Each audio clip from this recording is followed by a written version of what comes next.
United Nations Human Rights Council approved a resolution that seeks to strengthen dialogue, cooperation and assistance in Venezuela.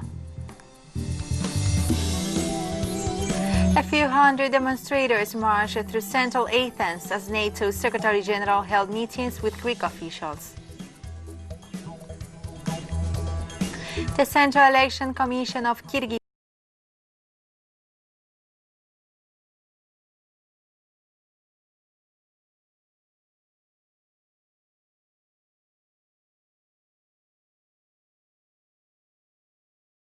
decided to invalidate the results of the parliamentary elections held last in Venezuela.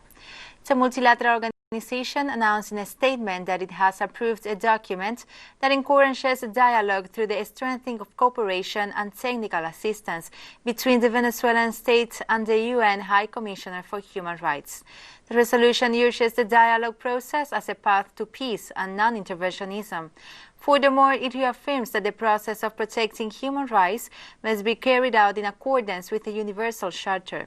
The document highlights respect for equality, sovereignty, and non-intervention in the internal affairs of the country.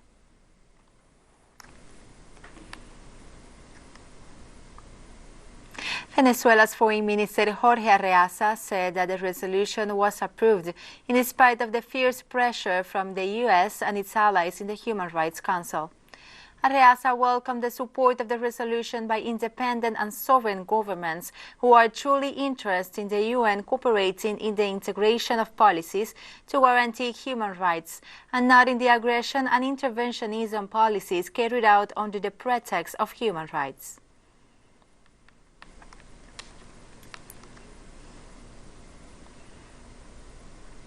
In Costa Rica, representatives of protesters said demonstrations will continue until the President Carlos Alvarado desists from negotiating any plan with the International Monetary Fund. The President's message is ambiguous and inconclusive, so we will continue the mobilization, said José Miguel Corrales, the main leader of one of the unions, whose members have maintained road blockades in this country since last September 30, with the main objective that the government abandon the pretense of negotiating with the International Monetary Fund. In addition to continuing the blockades, several unions called for a large concentration for Tuesday and marched through the main avenues of this capital to the Legislative Assembly for Tax Justice under the slogan, "The rich pay as rich and the poor as poor."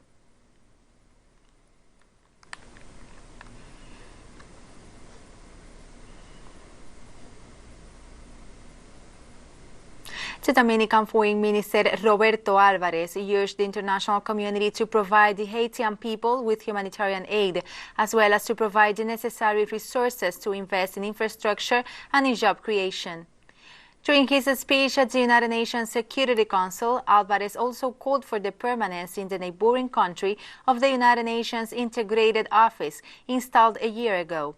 The foreign minister also expressed that the Dominican Republic is concerned about the deep social, economic, health and political crisis of Haiti, and considered that the United Nations Integrated Office must facilitate a broad political deal in Haiti, which must guarantee the holding of legislative elections, considered the most urgent task.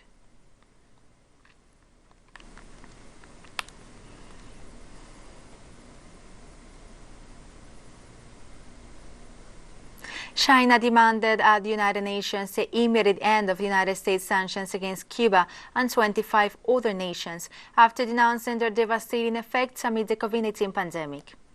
China's permanent representative to the United Nations, Zhang Jun, emphasized that only the end of the coercive measures will allow the international community to achieve an efficient and comprehensive response to the health crisis.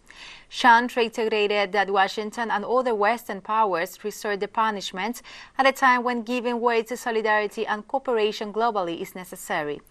Unilateral measures have an undeniable impact on human rights, prevent progress towards the socioeconomic development and achieve the people's welfare, especially children, women, the elderly and people with disabilities, he added.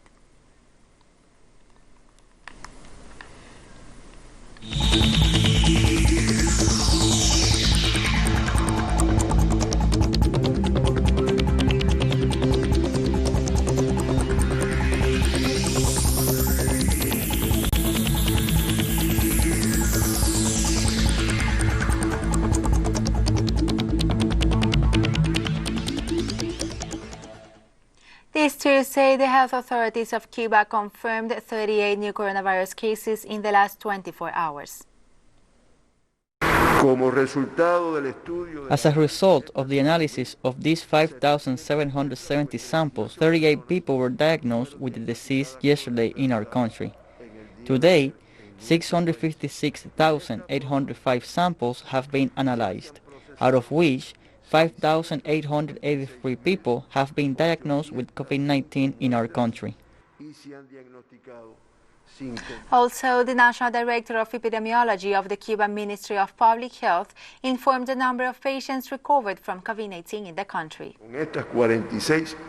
With these 46 discharges, 89.7% of all diagnosed cases in Cuba have recovered from the disease. We are talking about 5,278 people who have had the disease and have been given the all clear, many of whom have been given the epidemiological discharge. Guatemala's President Alejandro Giammattei announced during his first public appearance after his isolation on September 18 that he is fully recovered from COVID-19. In his speech, he highlighted the economical challenges the government and the country are facing. My commitment is with Guatemala and its people. And even though I have been sick, we never stop being in front of the government. I always insisted that our ministers and secretaries to give their extra in the different decision moments, especially in this moment, which is very important for the country, because we are facing a total economic recovery, which means the government has a lot of work to do, but also means loss of work for the companies and the population in general. We are in a stage where the responsibility is definitely shared. Therefore, in our plan for the economic recovery of the country, we seek to dynamize the economy within the most important aspects. For example, the tourism sector, which will allow the recovery and generation of new jobs, attracting strategic investments to those important consumption areas of the country, and Guatemalan services at the national level. And we'll be right back after this, a very short break, so don't go away.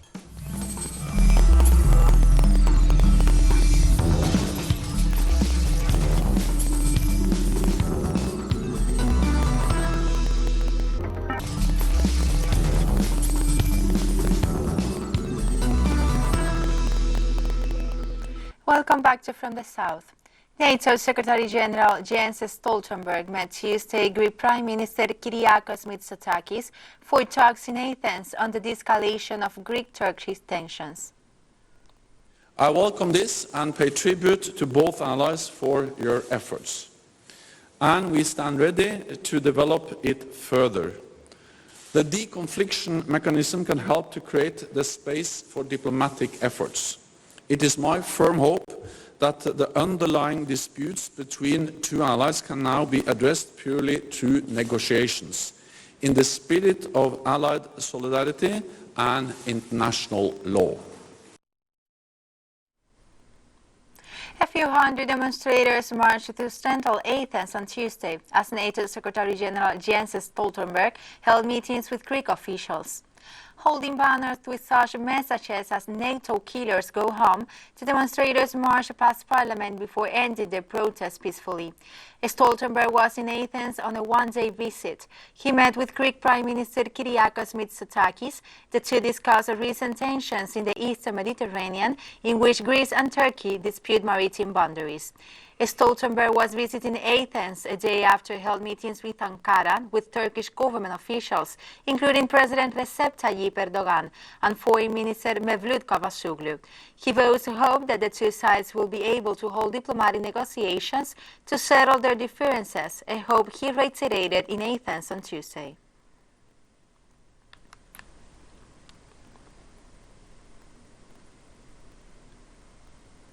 Also this Tuesday, the Turkish Foreign Minister Mevlut Cavusoglu arrived in Azerbaijan on a working visit for talks on the conflict in Nagorno-Karabakh. The visit comes a day after Russia, United States and France called on Armenia and Azerbaijan to agree on an unconditional ceasefire after the neighbors began shelling major cities in an escalation of their conflict over the disputed Nagorno-Karabakh region. Hours later, Mevlut Cavusoglu urged the world to stand by Azerbaijan in Nagorno-Karabakh conflict and questioned the utility of a ceasefire in the ethnic Armenian separatist region. To put Armenia and Azerbaijan on equal footing means awarding the occupier. The world must be on the side of those who are right, namely on the side of Azerbaijan. Okay, let the ceasefire take place, but what would be the result? Can you, the world, tell Armenia to immediately withdraw from Azerbaijani territories, or can you produce solutions for its withdrawal? No, they have been making the same call for nearly 30 years. British Prime Minister Boris Johnson on Tuesday addressed the Conservative Party's online conference, unveiling his vision of a greener post-COVID economy, with the UK becoming a world leader in clean energy. He suggested wind farms could be every home in the UK within 10 years, and that the focus on green energy would be cheaper than coal, cheaper than gas, and would be able to provide hundreds of thousands, if not millions, to the UK and jobs. The announcement came in a speech where the Prime Minister argued that the government's long-term goal post-coronavirus should not be to get back to normal, but instead use the upheaval of the virus as the trigger for an acceleration of social and economic change.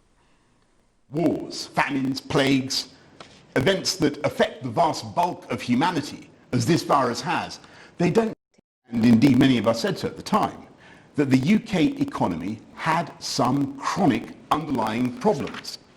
Long-term failure to tackle the deficit in skills, inadequate transport infrastructure, not enough homes people could afford to buy, especially young people, and far too many people across the whole country who felt ignored and left out, that the government was not on their side.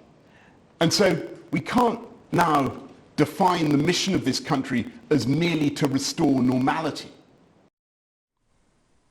Scottish First Minister Nicola Sturgeon said Tuesday that while she is planning to announce additional measures to slow the spread of COVID-19 in Scotland, she will not reimpose a full lockdown in the country. Test and protect. The situation is not out of control, but the situation is a cause of increasing concern. Spot areas, we are not about to impose travel restrictions on the whole of the country. We're not about to shut down the entire economy. We're not about to halt the remobilisation of the NHS. It is vital that our National Health Service is there for non-COVID conditions as well as there for anything that we have to deal with in relation to COVID. And this Tuesday, the Nobel jury announced the winners of this year's Nobel Physics Prize. The Royal Swedish Academy of Sciences has today decided to award the 2020 Nobel Prize in Physics with one half to Roger Penrose for the discovery that black hole formation is a robust prediction of the general theory of relativity. And the other half jointly to Andrea Ghez and Reinhard Genzel for the discovery of a supermassive compact object at the center of our galaxy. Penrose was honored for showing that the general theory of relativity leads the information of the black holes. Penrose used mathematical modeling to prove back in 1965 that black holes can form, becoming an entity from which nothing, not even light, may escape. Genzel and Ghez have led research since the early 1990s, focusing on a region called Sagittarius at the center of the Milky Way. Using the world's largest telescopes, they discovered an extremely heavy, invisible object around 4 million times greater than the mass of our Sun that pulls on surrounding stars, giving our galaxy its characteristic swirl.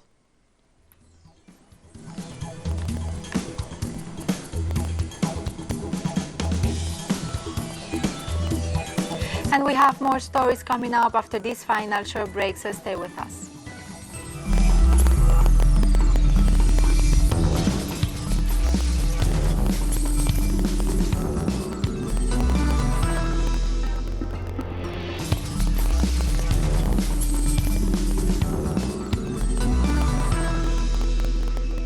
Welcome back to From the South. On Tuesday, the Central Election Commission of Kyrgyzstan decided to invalidate the results of the parliamentary elections held last Sunday amid protests in the country. Thousands of Kyrgyzstani supporters of parties that did not pass the 7% electoral threshold took to the streets on Monday to denounce numerous irregularities in Sunday's elections and to demand a do-over. The protest led to clashes with security forces. The Ministry of Health has also far reported over 680 wounded. The president of Kyrgyzstan, Sooronbay Jeenbekov, denounced a violent takeover attempt and urged the responsibles to put an end to the unrest.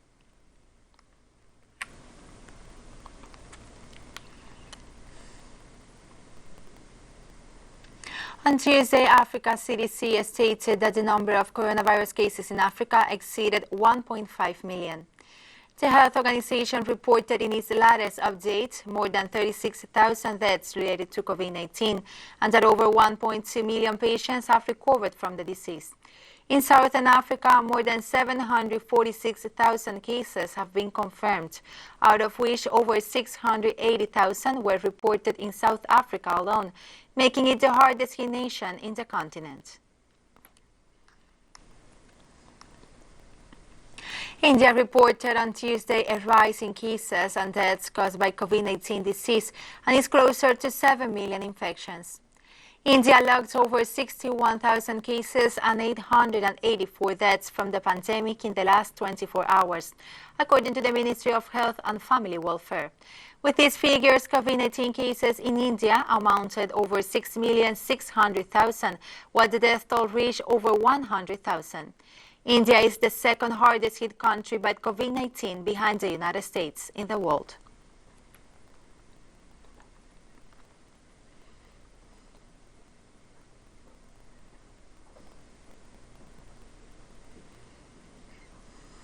Ethiopian Water, Irrigation and Energy Minister Selishi Bekele said that the Grand Ethiopian Renaissance Dam saved Sudan from worse damages due to the floods during the rainy season.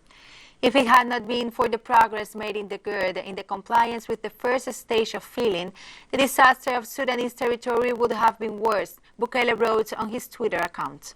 The dam on the Blue Nile, he underlined, not only will be an important source of power generation for our nation, but it will also increase the capacity of other countries in the region. In addition to promoting the development of renewable energies and guaranteeing other benefits for the life of the millions of people, it will help optimize the management and storage of water during periods of droughts and floods, Bekele added.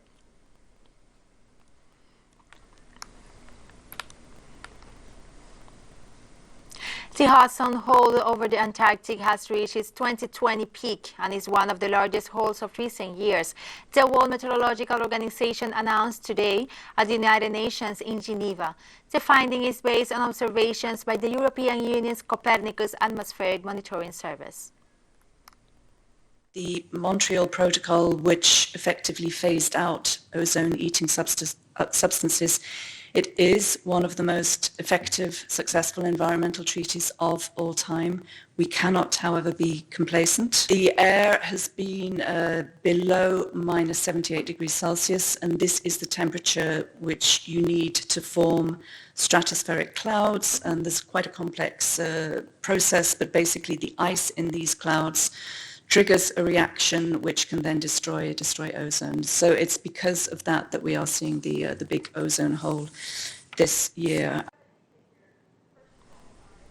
And this Tuesday, Cuban President Miguel Díaz-Canel recalled the attack on a Cubana de Aviación aircraft in mid-air 44 years ago. Every October 6, Cuba commemorates the Day of the Victims of State Terrorism to pay tribute to more than 3,000 people who have died as a result of the United States aggressions against the island. And with this, we finish this news brief. Remember, you can find these and many other stories on our website at telesurenglish.net.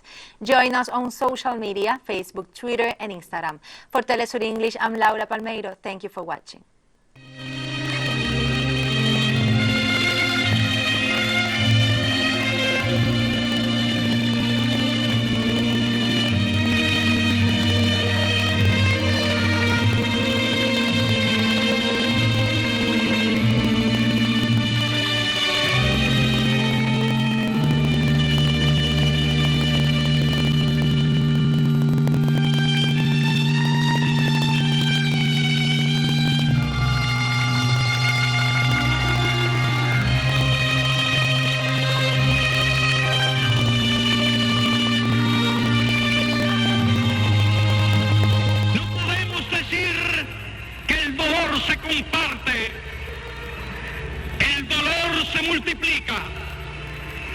Millones de cubanos lloramos hoy junto a los seres queridos de las víctimas del abominable crimen. Y cuando un pueblo enérgico y viril llora, la injusticia tiembla. Patria o muerte, venceremos.